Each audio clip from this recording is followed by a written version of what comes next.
வணக்க மக்களே. இந்த நாள்ல இந்த டைப் ஆஃப் டுபாக்கூர் அப்படின்னு சொல்லலாம். இந்த டைப் ஆஃப் டுபாக்கூர் டைப்பா போய் சொல்லுவாங்கல்ல, அந்த வகையில நம்முடைய மோகன் ஸ்ரீ லாசரஸ் டைப் ஆஃப் டுபாக்கூர் அப்படின்னு சொல்லலாம். இந்த டைப் ஆஃப் டுபாக்கூர் என்ன பண்ணிருக்காரு அப்படின்னா, எத்திரிச்சியா நம்ம ஒரு சில காரியங்கள் எல்லாம் பார்க்கும்போது கொஞ்சம் நெருடலா இருந்தது. சோ இப்போ வந்து கள்ள தீர்க்கதரிசிகளை எச்சரித்து சொல்லியிருக்காரு. என்ன சொல்லியிருக்காருன்னு பாருங்க. தீர்க்கதரிசிகள் வந்ததே நான் பார்த்துருக்கிறேன். சிலர் வந்து தீர்க்கதரிசிகள் வந்ததே நான் பார்த்துருக்கிறேன். சிலர் வந்து தீர்க்க சொல்ல வருவாங்க, தடப்படின்னு அந்நிய பாஷை போய் தீர்க்க சொல்லுவாங்க. ஆவியில் அதை ஏற்றுக்கொள்ளாரு. அன்று சொல்வார், மகனை இது நான் பேசுறது இல்லை, அது மாம்சத்தில் பேசுறது, கவனமாறு. சரி ஆண்டவரே, அதை ஏற்றுக்கொள்வதில்லை. ஆவியானவர் பேசினா எனக்கு நல்லா தெரியும், இது கர்த்தருடைய வார்த்தை, கர்த்தர் தெளிவாக பேசுகிறார் என்று.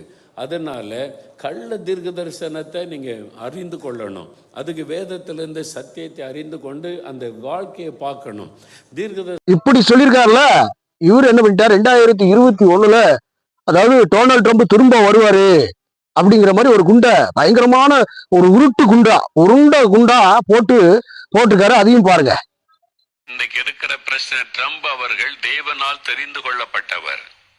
அவர் ஆண்டவருக்காக தேவ திட்டத்தை அமெரிக்காவிலே பல காரியங்களை நிறைவேற்றி இருக்கிறார். ஆகவே இந்த தேர்தலிலேயும் தேவன் மறுபடியும் அவர்களை பயன்படுத்த விருப்பம் உள்ளவராயிருக்கிறார். ஆகவே இந்த தேர்தல் மத்தியிலும் மாநிலத்திலும் ஆட்சி மாற்றத்தை நான் கொண்டு வருவேன் என்று கர்த்தர் வாக்கு கொடுத்திருக்கிறார். அதனால தான் நான் சில காரியம் சொல்லும் போது, இப்படிலாம் சொன்னாங்க, இப்படிலாம் ஜெபிச்சாங்க, என்ன நடந்துச்சு, அப்படி நடக்கலையே, என்ன சொன்னாங்கன்னு அவங்களுக்கு சொல்ல தெரியாது.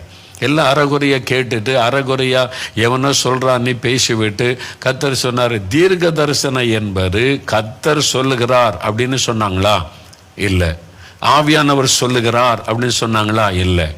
விசுவாசத்தோட நம்ம ஜெபிக்கிறோம், இது நடக்கும், இப்படி நடக்கும் தேசத்துல சொல்றது விசுவாச வார்த்தை. அது நடக்கும் செய்யலாம், நடக்காமலும் போகலாம். நம்முடைய ஜெபத்தை தாண்டி ஒருவரும் ஆட்சிக்கு வந்துவிட முடியாது. நம்முடைய கடைசியில வந்தது யாருன்னு கேட்டீங்கன்னா, ஜோ பைடன்கிற கத்தோலிக்கர் வந்துட்டார். ராபினட் பைடன் என்பதன் சுருக்கமாக ஜோ பைடன் என்று அறியப்படும் இவர் அமெரிக்காவின் பென்சில்வேனியா மாகாணத்தில் 1942 ஆண்டு கத்தோலிக்க குடும்பத்தில் பிறந்தவர். அதாவது இவர் என்ன சொல்றாரு அப்படின்னா, டொனால்ட் ட்ரம்ப் ஒரு கிறிஸ்துவர், தேவனுக்கு பிடித்த மகன், அப்படி இப்படி எல்லாம் உருட்டிட்டு திரும்பியும் வருவாரு அப்படின்னு ஒரு பெரிய குண்டா போட்டாரு. கடைசியில ஆண்டவர் என்ன பண்ணிட்டாரு, அதை விட பயங்கரமான காரியமாக கத்தோலிக்கர் ஜோ பைடன் அவரை கொண்டு வந்து நிப்பாட்டி 4 வருஷம் அமெரிக்காவை ஆட்சி செய்துட்டாங்க. அடுத்த முறை இப்போதான் வந்து இவர் வந்திருக்காரு. யாரு? டொனால்ட் ட்ரம்ப்ங்கிறவர் வந்திருக்காரு. இந்தியாவுக்கு பெரிய தலைவலியான காரியங்கள் எல்லாம் பண்ணியிருக்காரு. கிறிஸ்துவர் செய்வாரா அப்படின்னு சொன்னா இல்ல. சரிங்களா? இப்போ அடுத்த உருட்டு என்ன அப்படின்னு கேட்டீங்கன்னா, சில உருட்டுகளை பார்த்து வந்திருக்கேன். ஆஸ்பத்திரியில் வியாதி படுக்கையில் இருக்காங்களா, இந்த வசனத்தை வாசிங்க, அற்புத மாற்றம் அவருடைய சரீரத்தில் உண்டாகும்.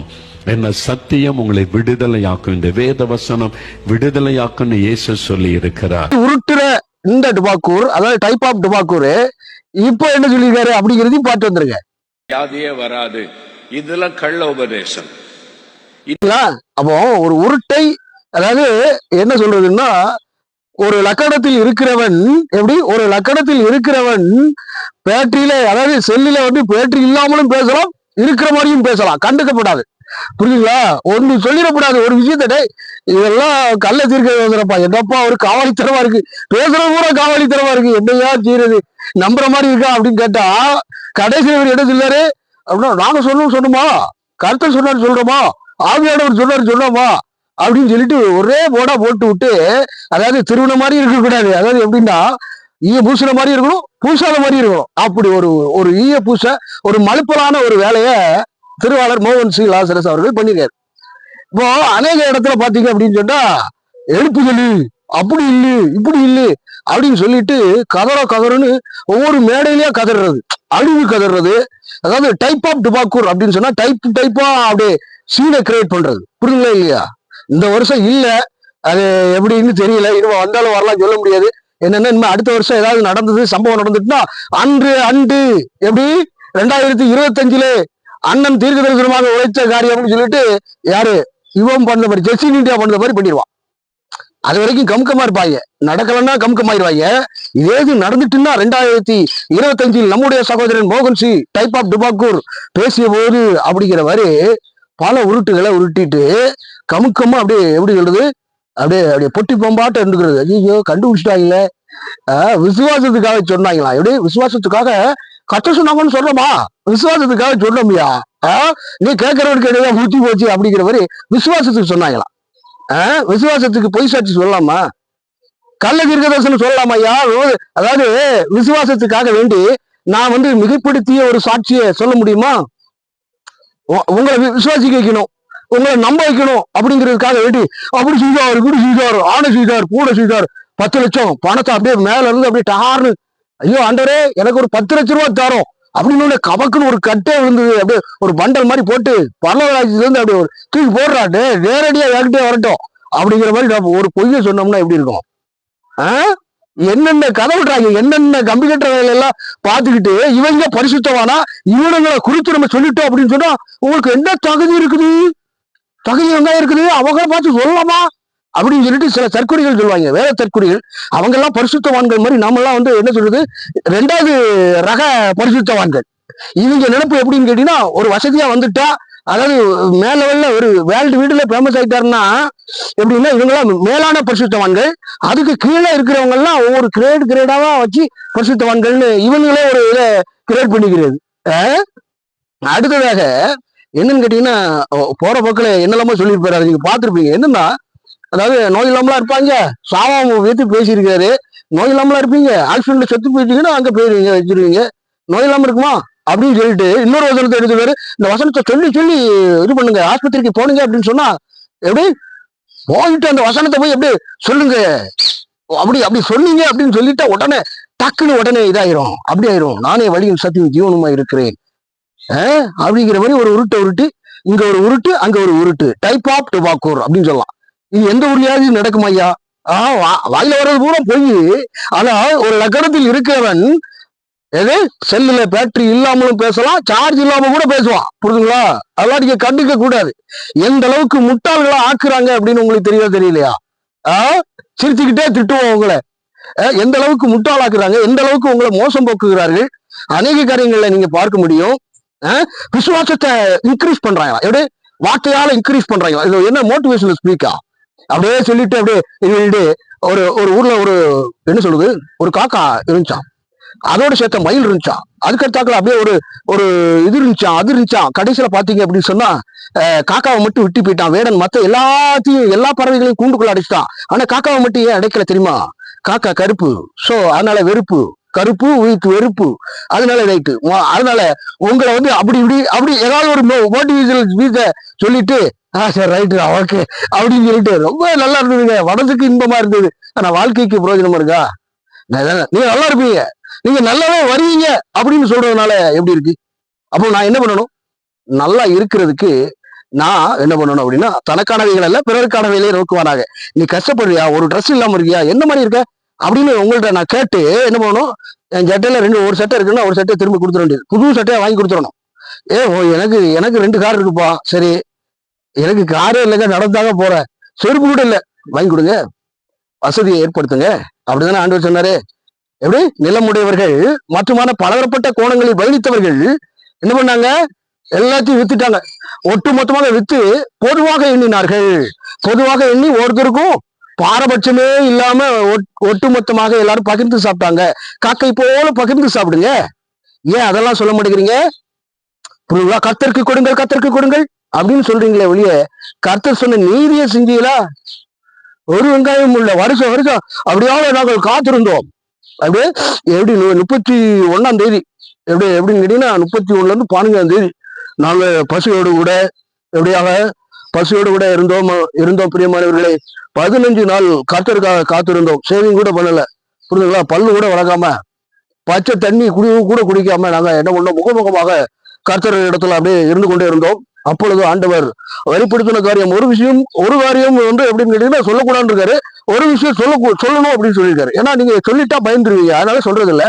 சில விஷயங்களை சொல்லியிருக்காரு. சொன்ன விஷயம் என்ன அப்படின்னு சொன்னா, அமெரிக்கால எப்படி தக்காளி விலை 100 ரூபாய்க்கு போகும் அப்படின்னு சொன்னாரு. சீனாவில வந்து அப்படி ஆயிரும், சீனாவுக்கு ஒரு கொரோனா வர்ற மாதிரி எதையாவது ஒண்ணு வச்சு உருட்டிட்டு யூகத்தின்படி அடிச்சு விட்டுட்டு அப்புறம் நடக்கல, யாரு நடக்கல, இப்படி எதையா காவாடித்தனம் பண்ற அப்படின்னு கேட்டா, நான் விசுவாசத்துக்காக சொன்னையா, கர்த்தர் சொன்னா சொன்னேன், நான் உபவாசம் போட்டு இருந்தேன். பாத்தீங்களா? அப்ப ஒரு விஷயம் பொய்னா 1000 பொய். ஒரு விஷயத்துல நான் சரியா இல்லை அப்படின்னா நான் என்ன சொல்றது, நான் சொல்றது கூட பொய்யா இருக்கும். ஒரு பொய், ஆரம்ப பொய், அடுத்தது பொய், அடுத்ததுக்கு தொடர்ந்து பொய் தான். புரியுங்களா? அப்ப பொய்க்கு குட்டி போட்டுக்கிட்டே இருக்கும். அகைன் வட்டி போடுற மாதிரி குட்டி போட்டுக்கிட்டே இருக்கும். பொய்க்கு அது நிரந்தரம் இல்லாத காரியமா போயிட்டே இருக்கும். தொடர்ந்து வழியாக அப்படியாக போய்கிட்டே இருக்கும். ஏடா உங்களால மனசாட்சியில உறுத்தல, மனசாட்சியில உங்களுக்கு கொஞ்சமாச்சும் மண்டையில ஏறிச்சா, ஏடா இப்படி போய் சொல்றவே, இப்படி காவாலித்தனம் பண்றவே எல்லாம் நியாயமாடா அப்படிங்கிறது யாராச்சும் கேட்டுட்டா உடனே அதாவது புல்பிக்கல நினைக்க வேண்டியது. அவன் அப்படியாக இருக்கிறான், எங்களுடைய தேவ சபையையும் ஊழியத்தையும் எப்படியாக சொல்றாங்க, நசுக்கிட்டா பிதிக்கிட்டா நொறுக்கிட்டா அப்படிங்கிற மாதிரி சொல்ல வேண்டியது. இதுதான் அக்கிரம சேர்க்கைக்காரர்களே, என்னை விட்டு அகன்று போங்கள் என்பார். புரியுதுங்களா? மத்திய எழுதின நற்செய்தி 7வது அதிகாரத்துல 9 நாமத்தினாலே தீர்க்க தரிசனம் உரைத்தோம் அல்லவா, உங்களுடைய நாமத்தினாலே அநேக அற்புதங்கள் நடப்பித்தோம் அப்படின்னு நீங்க சொல்லுவீங்கடா. நீங்க சொல்லுவீங்க, பரவாயில்லை இல்லையா, நீங்க சொல்லுவீங்க. ஒரு காலமும் உங்களை நான் அறியவே இல்லடா, நீங்க அக்கிரம சேர்க்கைக்காரர்கள். என் பிதாவின் சித்தமாகிய ஒருவன், அதாவது பிதாவின் சித்தத்தை செய்யாத ஒருவன் எப்படின்னு கேட்டா, பிதாவின் சித்தத்தை செய்யாதவன் பல்லவராஜ்யத்துக்குள்ள போக முடியாது, போங்கடா அகண்டு போங்கடா, உங்களுக்காக இருக்கக்கூடிய ஆக்கினைக்குள்ள போங்கடா அப்படிங்கிற மாதிரி சொல்லுவாராம். பிதாவின் சித்தமாகிய பரிசுத்தம், பிதாவின் சித்தமாகிய நீதி, பிதாவின் சித்தமாகிய மனம் திரும்புதல், பிதாவின் சித்தமாகிய அநேக காரியங்கள், நற்கிரியைகள், இவைகளெல்லாம் ஒண்ணு செய்யாம அப்படி அவசரம் எப்படி இருக்கீங்களோ, நல்லா இருக்கீங்களா, 10ல் 1 பங்கு தசம் பார்த்த ஏடிஎம்ல பிடிஎம்ல போட்டுருங்க, ஏடிஎம்ல போட்டுருங்கடா, ஏடிஎம்ல இல்லைன்னா பிடிஎம்ல போட்டுருங்க. ஆண்டவர் உங்களை அளவில்லாமல் ஆசீர்வதிப்பாராக. அப்படியாக பிரியமானவர்களே, அப்படியாக அப்படின்னு சொல்லிட்டு சுவாகா போட்டு போயிட்டே இருப்பாங்க. இவங்கெல்லாம் அப்படிப்பட்ட ஆட்கள். இதை சொன்ன உடனே தூக்கி உள்ள வச்சிட வேண்டியது, உள்ள வச்சு பணியினால போட்டு ரிவிட் அடிக்க வேண்டியது, மீண்டுமாக ஏதாவது சொல்லிடக்கூடாது, தப்பு ஆச்சே, வெளியில் நடமாட விடக்கூடாது அப்படின்னு சொல்லிட்டு எந்த நேரம் ஆபத்தான ஆள் அப்படின்னு சொல்லி ஜார்லட்சிய சாரோட தூக்கி உள்ள வச்சு இது பண்ணி விட்டாங்க. புரியுதுங்களா? கவனங்க. இவ்வளவு தூரம் வரைக்கும் நான் பேசுறதுக்கு காரணம் என்னன்னா, இவங்க சொல்ல தகுதி உள்ளவர்களா? என்ன காரியங்க? ஏங்க ஒரு விஷயத்த, அதாவது சீசர்கள் போவாங்க, நம்மை சாராதவர்கள் நம்முடைய காரியத்தை வைத்து சொல்கிறார், செய்யட்டும்பா, எப்படி செய்யட்டும் அப்படிங்கிறார். அப்படியானால் இயேசுவினுடைய நாமத்தை எங்க போனாலும் யாரானாலும், அது இந்துவாக இருக்கட்டும், முஸ்லீமாக இருக்கட்டும், யாராக இருக்கட்டும், இயேசு கிறிஸ்துவனுடைய நாமத்தினால அவங்க விசுவாசத்தோட செஞ்சா போ அப்படின்னு சொன்னா கண்டிப்பா நடுங்கும். ஏன்னா அதுக்கு அவ்வளவு power of God, power of name, இந்த அதிகாரம் உள்ள நாமம், அந்த நாமத்துக்கு வல்லமை உண்டு. புரியுதுங்களா இல்லையா? அப்படியானால் நான் விசுவாசத்துக்காக இந்த வருடம் எப்படி இருக்கும் அப்படின்னு யூகத்தை அடிக்க கூடாது. விசுவாசத்துக்காக நான் வாக்குத்தத்தை கிழிச்ச வேலைகளை பார்க்க கூடாது. பொய்யான காரியம், பொய்யான ஒரு தகவல். ஆண்டவர் என்ன சொல்றாரு, ஒவ்வொரு காரியங்களிலும், அதாவது மரியாள் வர்றாங்க, மரியாள் வரும்போது கானாவூர் கல்யாணத்துல திராட்சை ரசம் மீண்டு போகுது. அப்போ என்ன சொல்றாரு, ஆண்டவராகிய இயேசு கிறிஸ்துவானவரை எப்படி மரியாள் ட்ரீட் பண்ணாங்க தெரியுமா? கர்த்தராக, பிதாவாக. அவரு வந்து பரிசுத்த ஆவியினால் பிறந்திருக்க மிக பெரியவரு அப்படின்னு. உடனே திராட்சை ரசம் தீர்ந்துட்டு அப்படின்னு சொல்லும் போது அவர் சொல்றாரு, எனக்கு இன்னும் வேலை வரல அப்படின்னு சொல்லும் போது அவர் என்ன சொல்லுகிறாரோ அவைகளின்படி செய்யுங்கள் அப்படின்னு சொல்லிட்டு மரியாள் என்ன பண்ணிட்டாங்க, டக்குனு போயிட்டாங்க. அப்போ அதுல என்ன நினைக்கிறாங்க, மரியாள் இவர் வந்து ஒரு மகன் அதுல ட்ரீட் பண்ணல. அங்க பரிசுத்த ஆவியானவர் பெரியவர் ரட்சகரா பார்த்த உடனே அவர் என்ன செய்கிறாரோ அதை செய்யுங்கள். திராட்சை ரசத்துல தண்ணியை ஊத்துறாங்க, ஊத்துன உடனே திராட்சை ரசம், புதிய ரசம் வேற லெவல்ல இருக்கு அப்படின்னு சொல்லி சொல்றாங்க. அப்படியானாலும் ஒவ்வொரு காலகட்டத்திலும் விசுவாசம் என்பது முக்கியமாக இருக்கிறது. அது பொய்யான விசுவாசம் என்பது ஆகாத காரியம். இப்போ அதாவது எப்படின்னு கேட்டீங்கன்னா, ஒரு பெண், பெரும்பாடுள்ள ஸ்திரீ, அவளுக்கு உதிரப்போக்கு போய்கிட்டே இருக்கு. அதாவது பெண்களானா ஒரு 3 நாள் இல்ல 5 நாள் நல்ல உடம்புல உள்ள இருக்கக்கூடிய ஒரு பெண்ணாக இருந்தா 5 நாள் பீரியட்ஸ் போகும். அவங்களுக்கு 5 நாள் இருந்தாங்கன்னா அவங்க பர்ஃபெக்டான ஒரு கேர்ள் அப்படின்னு சொல்லலாம், ஒரு உமன் சொல்லலாம்.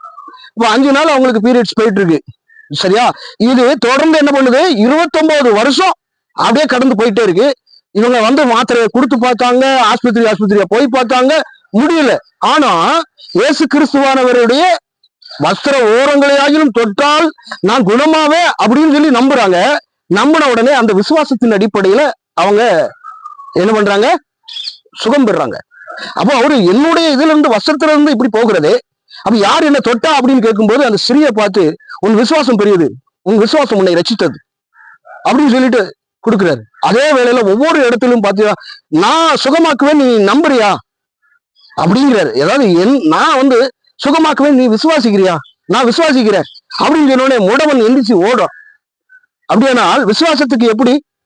அப்போ அவருடைய வார்த்தையின்படி, அவருடைய காரியங்களின் ஊடாக, அவருடைய உபதேசத்தின்படி சத்தியத்தையும் அறிவீர்கள், சத்தியம் உங்களை விடுதலையாக்கும். அப்போ சத்தியத்தினாலே, வேத வசனத்தின் அடிப்படையிலே ஒருவர் சொல்வாரானால் அது ஏற்புடைய காரியமாக இருக்கும். விசுவாசத்தினால இந்த ஓலை ஆசீர்வதிப்பாராங்க, ஓலை அளவில்லாமல் ஆசீர்வதிப்பார், அப்படியாக இப்படியாக அப்படின்னு சொன்னோம் அது அவிசுவாசத்தை கொண்டு வருது. கெட்ட வார்த்தைகளும் மோசமான வார்த்தைகள், ஆண்டவர் சொல்லாத ஒரு காரியங்களை கொண்டு வராங்கன்னா அது கெட்ட வார்த்தைகள், மோசமான கெட்ட வார்த்தைகள் என்று பொருள்படுகிறது. கவனம் தேவை. புரிதுங்களா?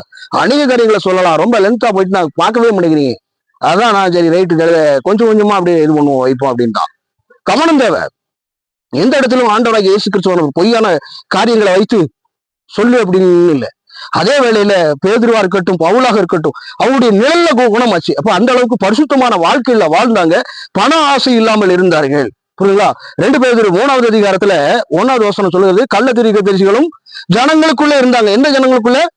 ஆதியில இருக்கக்கூடிய முற்பிதாக்களுடைய வழித்தோன்றல்கள்ல இஸ்ரவேலர்களுக்குள்ள எப்படி கள்ளப்போதர்கள் இருந்தார்கள். அவர் கேட்டுக்கு ஏதுவான வேத புரட்டை தந்திரமாய் நுழைய பண்ணி தங்களுக்கு கிரயமாய் கொண்டிருந்த ஆண்டவரை மறுதளித்து என்ன பண்ணுவாங்க அப்படின்னா வழிவிலகச் செய்வாங்க. விசுவாசத்தினுடைய வழிவிலகச் செய்வார்கள். புரியுதுங்களா? அவங்களுடைய கெட்ட நடக்கையை அநேகர் பின்பற்றுவாங்க. இவங்க எல்லாம் கெட்ட சேர்க்கைக்காரர்கள். என்ன காரியம் வந்தாலும், என்ன இது பண்ணாலும் வச்சாலும் இவங்கள்ட்ட பரிசுத்தம் இருக்காது, நீதி இருக்காது. பேசுறவங்க அப்படியாக ஒரு வெள்ளை சட்டை, கருப்பு பேண்ட் அப்படியே போட்டு ஆஸ்திரேலியம் அப்படின்னு சொல்லிட்டு போவான். கடைசியில பார்த்தா சொந்த வாழ்க்கையில ரொம்ப டிராஜடியா போவான். அவனுக்கு வியாதியாக இருக்கும். அநேக காரியங்களில் அவனுக்கு கண்கள் இருளி போனதாக இருக்கும். என்ன வேலிவேஷம் போட்டாலும் ஆண்டவர் கண்ணில் வைப்பாரு, இல்லைன்னா மற்ற காரியங்கள் ஊடாக உடல் சரீரத்தில் வைத்து விடுவார், நோயை வச்சிருவாரு. அப்ப எதனால வருகிறது? இதெல்லாம் துர்போதனையினுடைய உச்சக்கட்ட காரியங்கள். ஏன் இயேசு சொன்னார்ல, இவங்க சொல்றாங்க அநேக காரியங்களை வாக்குத்தத்தம் அப்படி இப்படின்னு சொல்றாங்கல்ல, ஏன் ஆண்டவராகிய இயேசு கிறிஸ்துவனுடைய நீதியை சொல்லல? இயேசு கிறிஸ்துவனுடைய நித்திய ஜீவனை குறித்து ஏன் சொல்லல? எழுப்புதல்ங்கிற வார்த்தை இங்க இருக்குதா? புதிய பாட்டுல இருக்குதா? நான் எழுப்புதல் அடைந்தார்கள் அப்படின்னு சொல்லி யாத்திராகம புத்தகத்தில் இருக்கிறது, விடுதலை பயணத்தில் இருக்கு, எழுப்புதல் அடைந்தார்கள். அங்க உள்ள வசனத்தை இங்க கொண்டு வந்திருக்கான் பாருங்க. உங்களிடத்தில் பரிசுத்த ஆவியானவர் இருந்தாங்கன்னா ஒட்டுமொத்த கிரௌடும் என்ன பண்ணும் அப்படின்னா அசைச்சு பார்க்க கூடும். 1,00,000 பேர் இருக்காங்கன்னா 1,00,000 பேரும் திகைத்து போகும் வண்ணமாக பரிசுத்த ஆவியானவர் எழுந்துருவார். ஒரு மணப்பும் பாடும் இல்ல, அதுக்கு அடுத்ததாக ஒண்ணும் இல்ல. ஒண்ணு இல்லைங்கும் போது பரிசுத்த ஆவியானவர் வருவாரா? எப்படி வருவாரு? எப்படி ஹீல் பண்ணுவாரு? இவங்க என்ன பண்றாங்க? எழுப்புதல் வர வேண்டுமாக ஜெபிக்கின்றோம் அப்படின்னு சொல்லிட்டு ஜெபிப்பாங்க, மாய்மால ஜெபம் பண்றாங்க. ஜெபம் பண்ண வேண்டிய விதமாகி அப்படின்னு சொல்லிட்டு ஜெபத்தினுடைய முக்கியத்துவம் என்ன? அதாவது பரிசேயர் வேத பாரகர்கள் போல வந்துகிட்டு நீண்ட நடி அங்கேயை போட்டு அப்படி ஜப ஆலயங்களிலும் வீதிகளிலும் ஜெபம் பண்ணுவது போல நீ ஜெபம் பண்ணாதேன்னு சொல்லி இருக்கிறாரு. அதை சொல்லிட்டு இப்ப என்ன பண்ணிட்டாங்க அப்படின்னு சொன்னா, கீழே படுத்தே விட்டான் யுவர் ஆனர் அப்படிங்கிற மாதிரி படுத்துட்டு, ஐயோ இறக்கம் உண்டு, உங்களுடைய மன்னிப்பு உண்டு, அது உண்டு, இது உண்டு, அப்படியே கதறி, ஐயோ என்ன நடிப்பு, என்ன ஆக சிறந்த ஒரு ஆஸ்கார் விருதுக்கு போக வேண்டியவர், நடிக்க வேண்டியவர் இங்க வந்துட்டாரு. சகோ, அதுல வேற சகோ மோகன் ஸ்ரீ லாஸ்டரஸ் அவனை தூக்கி உள்ள வைப்பாங்க. அப்படியா பண்ணிக்கங்க, அவ்வளோதானே. வேற போய் வணக்கம்.